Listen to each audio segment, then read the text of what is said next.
Left glamour का bore करवाने आए हैं। पिस्टन आवाज़ करा था उसका।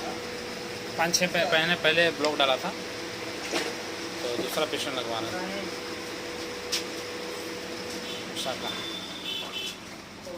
लाइन नहीं है, जनरेटर चल रहा। ये पुरानी वाली पिस्टन आवाज़ कर रही थी, टनटना रही थी। 5-6 महीना पहले इसका हेड ब्लॉक का काम हुआ था। ब्लॉक किट नया लगा था, मैंने ही लगाया था, लेकिन इसका पिस्टन में आवाज़ आई है। ये उषा का पिस्टन डाले हैं, सिर्फ पिस्टन का ही काम किया, क्रैंक हेड वगैरह सब सही है, सिर्फ आवाज़ आ रहा था टनटनाहट का। वही लेथ मशीन आया था। चलते हैं दुकान, पिस्टन वगैरह लगा देते हैं और खाना वगैरह भी खाने जाना है, तो यहाँ से सीधा दुकान जाएंगे, दुकान से फिर घर। तो ब्लॉक फिटिंग कर देंगे और उसका साउंड देख लेंगे कैसा है, पिस्टन का ही साउंड था। उसके बाद पहले चलते हैं घर।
खाना खाने आए शाम को घर।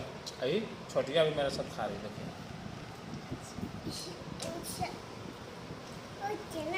हाँ हाँ, देख रहे हैं। जब भी हम खाना खाएंगे तो आ जाएगी मेरे पास खाना खाने के लिए। छोटिया बहुत बदमाश है, बहुत बदमाश है। इसी में पिस्टन का साउंड था, इसको चेंज किया। करीब 5 महीने पहले इसका ब्लॉक चेंज हुआ था, ये वाला ब्लॉक चेंज हुआ था। तो ब्लॉक चेंज होने के बावजूद इसमें 2-3 महीना पहले साउंड आ गया था, ये लगाना पड़ा हमें। अभी साउंड बंद हो गया बिल्कुल, देख रहे हैं। पहले टन टन टन टन आवाज़ कर रहा था ये पिस्टन। तो नया देखिए स्टैंडर्ड है, यहाँ पर स्टैंडर्ड लिखा हुआ है। नया लगाने के बावजूद कभी कभी ऐसा होता है ना कि कस्टमर थोड़ी ना समझेगा, वो तो आपको लगाना ही पड़ेगा।